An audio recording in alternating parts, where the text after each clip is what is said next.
Hi, this is Jason Van Orden of jasonvanorden.com, and you're listening to the Inspiration Place podcast with Miriam Schulman. Woohoo!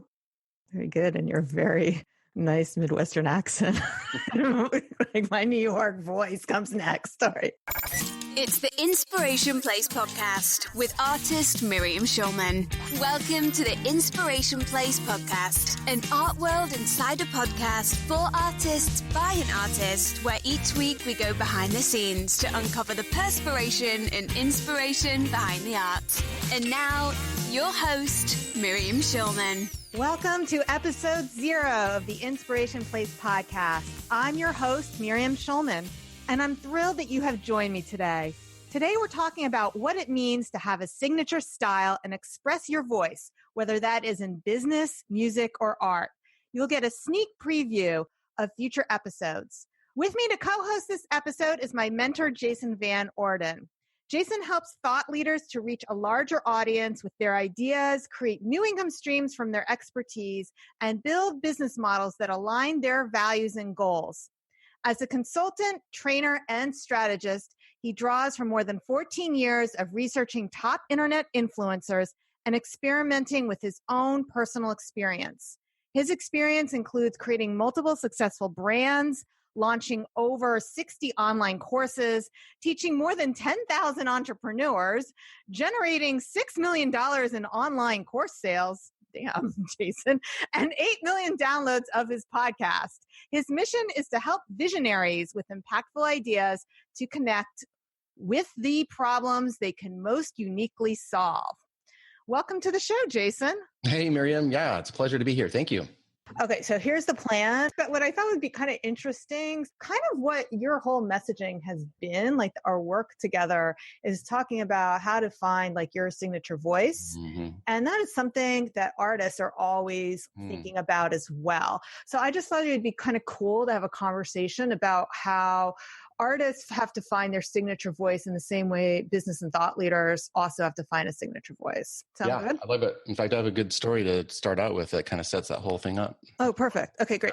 We can dig into that as well. Because one of my big themes of the first season, even though I'm probably not going to do seasons, I'm probably just going to release every week, is that I'm showing people that not only is it possible to be a 6-figure and more artist, but it's actually common. And nice. I'm sharing lots of people who are 6 and 7-figure artists, professionals, and coming at it with from different points of view. So I start off with like a 7-figure artist. I go to my friend Blenda, Jeffrey Shaw, 7-figure photographer, Corey. We talk about business models. I talk to an art gallery owner. I have Rebecca Ching. We talk about imposter syndrome. Then it's Instagram expert Tyler McCall, my friend Jan, who sells out every single thing she makes, and she doesn't even use an email list. It's like, jeez, wow, it's crazy. It's crazy. And then I have a 2-parter with artist Tara Reid and her agent. So first I interview a licensed artist, and then I interview the art agent who represents her. So that's like kind of the first season. So yeah. That sounds like some solid content. I love it. Oh, yeah. Yeah. Well done. And then I have like a whole bunch of other stuff scheduled. So, and these are done, and a lot of them are already being edited. And so I'm excited. You're killing it. Yeah. After that false start now. Remember when it was like, I want to do a podcast, but, and now look, it's done almost. The first season's almost. See, that's what I was so frustrated before, was because I was like, you guys don't understand. That's not like me. Right. Like, I want to do it and it's not happening, But once you got going, man, you did it. Right, exactly. This is more like the way I operate. It's like, I love it. Start. I wish I operated more like this. So, have you started? Have I started what? Oh, recording? No, I haven't. That's okay. I have reasons, whether they're good or not, I don't know, but okay, reasons. Right. So welcome, Jason. So the reason I wanted to invite you to the show today is because I know you help business owners find their unique voice so that they can step out and become thought leaders in their own various niches.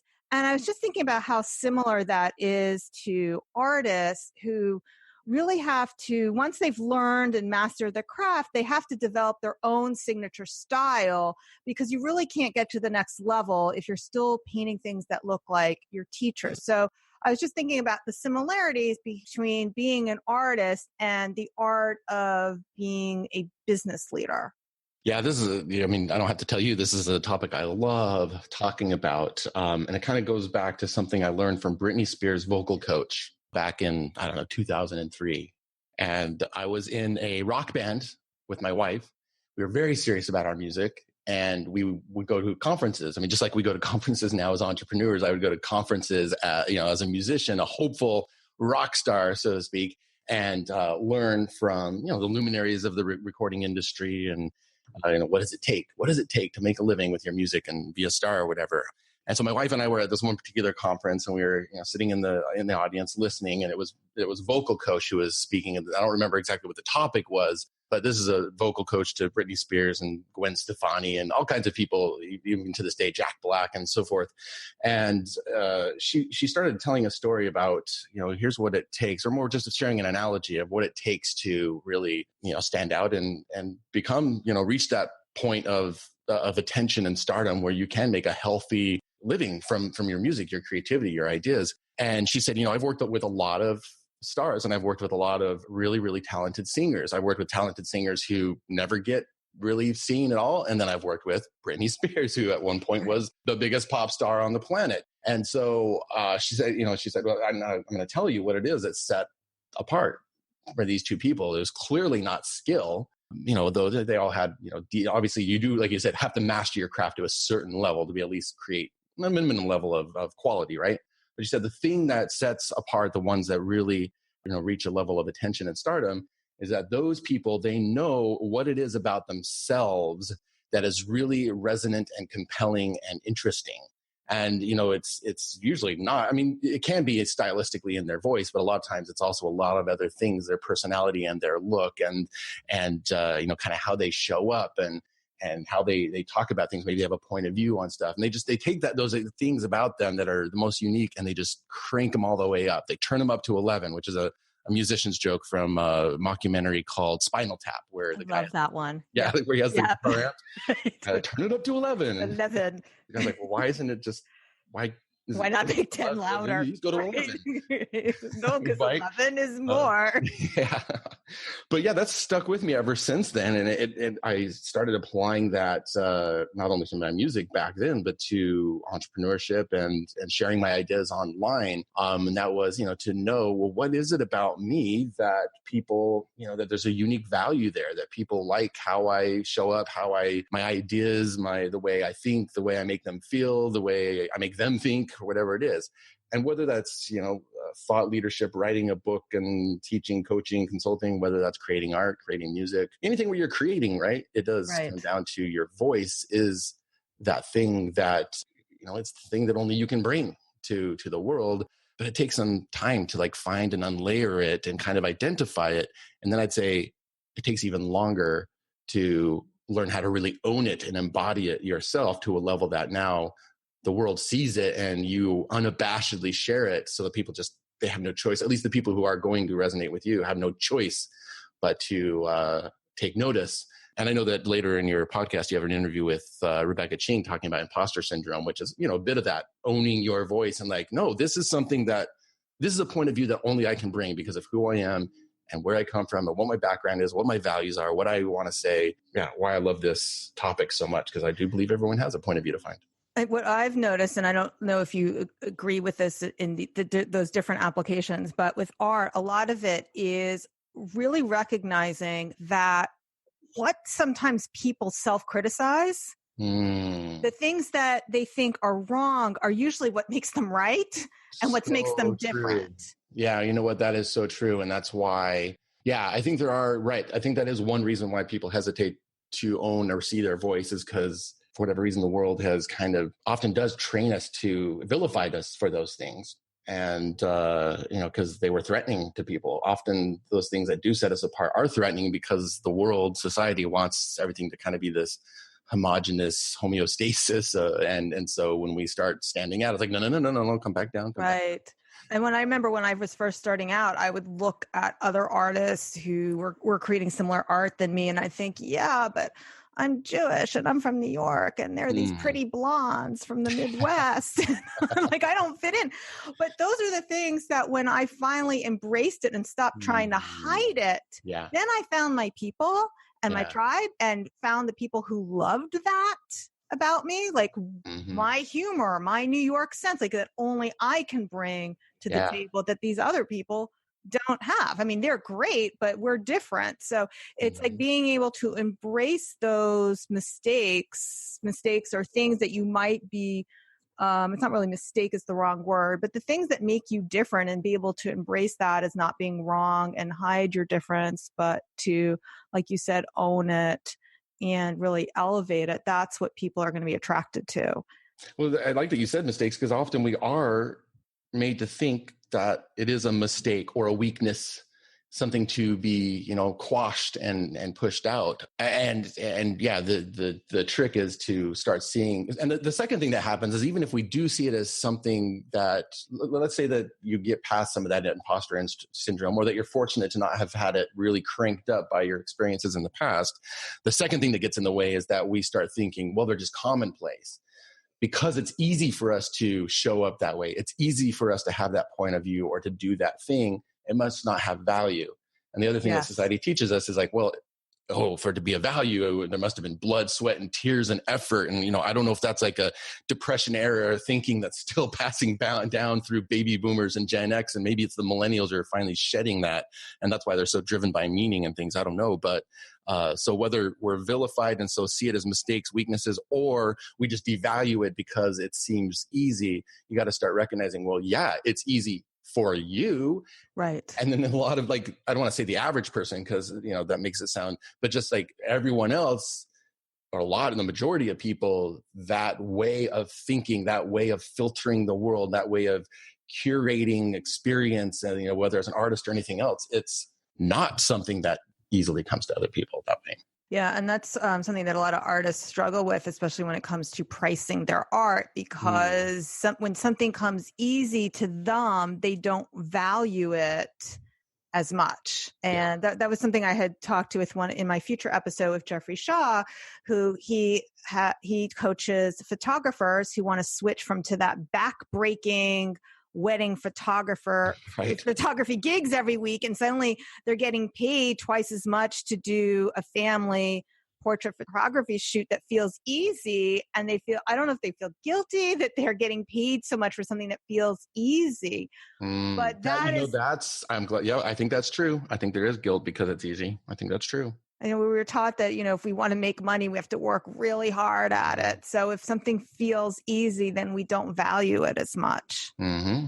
Yeah, absolutely. I mean, Jeffrey's an interesting, because he had to really figure out, because of his, actually I won't spoil it because obviously you're going to have him on the no, podcast. It's fine. People are going to hear it, but he's a great example of somebody who found. And so the point I wanted to make is that he went from being a commodity, which a photographer, especially today, when digital cameras are so affordable, man, to being a photographer, it's like, and when I say commodity, it's like you price shop it and people don't value the difference between this, that, and the other. But yeah, if you find a way to bring some kind of experience or just something different, again, the way you see, the world, and people, they'll come back over and over again, even if they do have to pay more money for that thing.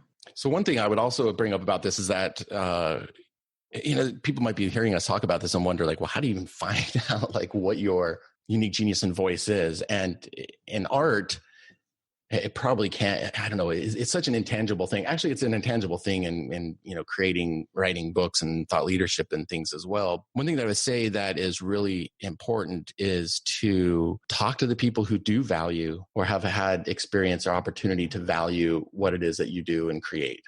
And so in this case, it might be people who have bought your art. So you need to kind of go to get outside a little bit of that. They're going to tell you what they think you want to hear, people, but have a variety of, and this is hard, right? To have a variety of conversations to people about, asking them. And here's one way that you can, asking them, why did they buy your art? Is there something about how it made them feel? Is there something about, when they first saw it? And maybe they'll just say something like, well, the color scheme matched my decorating that I was doing, right? And okay, well, that's one data point, right? But then somebody else would be like, I don't know, that giraffe that you drew, the way it looked at me and like the color, I just felt a certain way. And then you can like dig into that and like, oh, can you tell me more about that? Now, if that feels too personal to be like, what is it about my art that, what do you feel, or what is it that made you, is you can kind of just ask them about their art buying experience in general. Think about the last time you bought a piece of art, or if it was your art that they bought the last time, just think of a previous time that you bought a piece of art. Like, how do you decide what you're going to buy? Here's the thing. I just want to circle back a little bit to something you said before that I think is interesting. With artists, you have to master the craft. And in that process, you're really trying on different styles. So it's very similar to music. You're going to learn, maybe you're a classical guitarist, you're going to learn other genres and you're going to try it on. But just like the Beatles, you're going to go through an evolution before you settle on a signature style or multiple signature styles throughout your lifetime. Now, do you see that also in business, that people who are business leaders and coaches, that they go through this trying on of different styles before they settle on 100%. that? 100%. I mentioned that rock band. And if you go back about 4 or 5 rock bands before that one I had with my wife, it was my brother and I when we were teenagers. And this is like the mid 90s, mid 90s. Grunge era, right? And if you were to listen to that band, this was my first band and the first time I'd ever written songs in my life, it all sounded like grunge ripoffs, Pearl Jam and, Tool and like these other, right? But bit by bit, and I was going to school and getting a guitar degree, and I would come back having learned new scale or technique or way of chord changes or whatever. And I would try to like incorporate that in, and that started. But by the time I got to like the second or third or fourth band and like maybe the third or fourth or fifth CD recording, like you could start hearing my own like point of view coming out in the music. And it's kind of an intangible thing, but that is a necessary phase to go through. And it is the same thing in business. I mean, you and I, we've listened to podcasts that feel like a total copy of the very popular 10 business podcasts, and look at them. Guaranteed there's 10 podcasts who are trying to be them. Unfortunately, trying to be the exact same thing. Right. Now, at the same time, I try not to criticize that too much because they do need to start somewhere, and imitation is a good way to start trying things on and seeing how it feels. And it's not like somebody's going to start their first podcast or do their first song or make their first painting and immediately have a point of view. I mean, if you look at the Impressionists, like Degas went to Italy and copied paintings. He copied Rembrandt. Yes. So, and this is part of the tradition of art making, is to copy from the masters. That is part of traditional art training. So like you said, no one suddenly wakes up one day and says, I'm going to be an Impressionist and I'm inventing the Impressionist movement. All those Impressionists first had to go through that journey that we all go through before we find our signature style and our own voice. So what I'm hearing us say here is like, you got to honor that process of developing your voice. So if you don't create because you have that sense that it's derivative, it's like, oh man, I don't want to make that. That's so derivative. And you're like sitting around waiting to come up with something totally unique. Well, you're robbing yourself of the process, right? And by the same token, if you're not being honest with yourself about where you're at, then you don't give yourself that. But it's absolutely an iterative process over time. So what advice would you have for people who are trying to stand out in business or podcasting or... Yeah, I mean, the thing that I always have people, I gave that one kind of piece of advice where I do think that it's good to create feedback loops is what I call them, right? And so even if somebody has like a very different kind of business model, often I'll tell them, go and do some consulting, at least a little bit of consulting. Because of that direct customer relationship, there's going to be a feedback loop there. The things they respond to, the things that they say, oh man, that one thing that you told me, or that one, man, when you and that's like, and really ultimately you're going to realize that of all the things that you shared with them or did for them or did with them, there was like this one thing that really just had a big impact or mindset shift or whatever. And that's what they really valued. And often it's not what you expected them to be paying for. I mean, I've had people pay me a lot of money to sit down with them for a day and go and dive into their business. And I've got this whole outline of stuff. I'm like, oh, I really want to deliver my money's worth and I'm going to teach them and go through all this stuff. And in the end, it's like what they want to spend like 5 or 6 hours just on, having me ask them really good questions and listen to them talk. And then all of a sudden there'll be that 5 minute where it's like, ooh, we just stumbled on something. Wait, say that again. Okay. Yeah, there it is. That's the thing we've been looking for today as we've been sitting here talking and doing things. So create feedback loops, and that's have conversations with other artists about their art, about your art. It's hard to do that because sometimes you're not going to like what you. Yeah. And let me just interrupt you for a minute. Sure. So like how this artist can apply this is, even though it's a lot of work when I do these in-person art fairs and art shows, because you have to you look at my studio behind me, you have to pack everything up and put it in the car and then set it all up and blah, blah, blah. But that's where you get the feedback FaceTime, is from people walking by, and they're saying things. They don't even realize you're the artist. Sometimes you're just hearing their conversations. But that's when you find out what people are responding to, because if you're just throwing your stuff on a website, you don't know what people like until they buy it. So that doesn't give you a good feedback loop, like you said. So what should I develop a series of giraffes? Should I develop a series of elephants? And that's how I can see what people respond to, what they're not responding to. And they might even say, I like that, but a bigger, different color. So those, like you said, those feedback loops, and they really happen in real life. Yeah. For artists, you get a little online, but mostly online, you're either going to get positive feedback or silence. Yeah. And silence really doesn't tell you anything. No. And usually our brain fills in the worst. So silence. Yeah. So then, and you can make up any kind of excuse it's the algorithm. That's why nobody's liking my picture. Right. So, but to really get feedback, you need to show your art in person to people. That makes a lot of sense. And so that's kind of the analog to me saying you got to go do some consulting, get FaceTime, get in person with people and see what they say, see what they value. Well, isn't it the same in music? I mean, you're not going to discover your signature voice in the studio. You have to go and perform it. Yeah, you got to perform. And absolutely, for sure. I'm hearing us say experimentation is important. Yes. And here's the thing is if being derivative is such a word that gets vilified, nobody wants to be derivative. But if imitating, in the best possible way, aspects of someone else is a part of this process, well, you might as well enjoy the process. So what I love to tell people in business is, well, what are you curious about? What fascinates you right now? And so I suppose, and you tell me you're the artist here, if there's a certain technique or a certain artist that you look up to or a certain medium or something that's just wow, that feels really, I'd be really curious to try that out and see, or a certain series, well, what if I did make a series about such and such type of subject? That kind of experimentation also is really important, because that's how you kind of ping pong. I don't want to say ping pong, but just kind of zigzag. That's a better zigzag your way into your own voice, because ultimately your own voice is little bits and pieces that are pulled from this imitation. But then when put together, the sum is greater than the parts. And now most of the songs have been written, which is not, literally true, but kind of true, because there's only so many chords and music theory. I love you. You broke my heart. And exactly. There's a great Picasso quote. I'm probably butcher it, but it goes something like this: bad artists copy and great artists steal. Yeah. Right. Yeah. Uh-huh. Yeah. Uh-huh. So, and he was infamous for always taking somebody else's idea and then doing it 10 times better. Yeah. Interesting. So that's really how, it wasn't so much that he had all these original ideas. He just would see ideas and know how to make them better and know how to put his own twist on it. Yeah. And that's a lot of what we're talking about. Something may have already been done, but has it been done by you? Has it been done in your way? And what can you add to that conversation, whether it's we've been talking about music or business or art?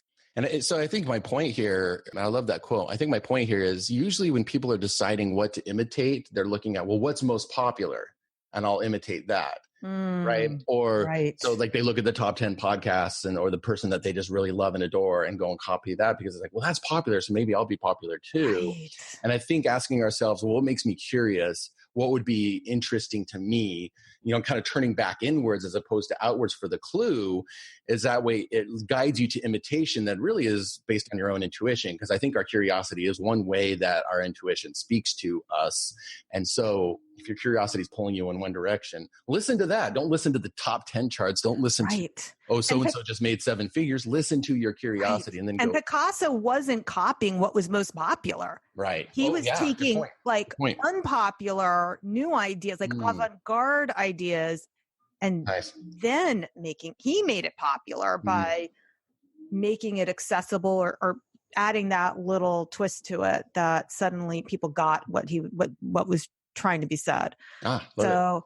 Yeah. Well, I need to study Picasso maybe and how he discovered his voice, because I like this. I like this analogy. I like this story. That's pretty cool stuff.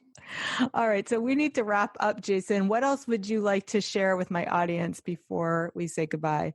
Well, just that, what we're talking about here, voice, it's vital. It's absolutely vital. If you really, whether your goal is to make a wonderful living and lots of money, or whether it's just to make great art that really impacts somebody, which I think one or the other or both of those is everybody listening to this has those goals, right? Yeah. And I'll be talking this season to a lot of artists who are 6 and 7-figure artists, because one of my goals with this podcast is not just to show that it's possible to make a good living, but it's actually very common. Yeah. So I have 10 episodes that I'm real excited to introduce some leaders in the art industry, and I'm not running out anytime soon. Yeah. So Wonderful. It's not like there's only 4 of them. So just to take something that we've said today that kind of hit the mark and sounded interesting, and start weaving your way to, and it's not like you arrive at your voice and you're done. Like, it's an ongoing process always, I think. But yeah, it's vital. So you might as well start the process now. And even if that means having a bit of vulnerability or admitting to yourself that it's like, okay, if I got to be derivative for a little while, I might as well, you'll get there, and then you will have the impact. You will have the resonance. You will make the money. Perfect. And where can people come and find you? Oh, if they want to hear from me, just go to jasonvanorden.com, Jason, JasonVanorden.com. And that's where you can find out all about me. Beautiful. So thanks so much for joining me. I really enjoyed our conversation today. Yeah, a lot of fun. Thanks, Miriam. My pleasure. Like what you heard here today, we're just getting started. I'm Miriam Schulman, founder of The Inspiration Place, and I invite you to subscribe to the Inspiration Place podcast so you don't miss any inspiration for any of these inspiring episodes. Next week, I have on pop artist Ashley Longshore. You do not want to miss this one. There are moments where you don't sell anything. There are moments where the phone isn't ringing. There are moments when you're not inspired. And I think that's where we really find out who we are. Those moments in between all the action. Thank you for listening to the Inspiration Place podcast. Connect with us on Facebook at facebook.com/SchulmanArt, on Instagram @SchulmanArt, and of course on schulmanart.com.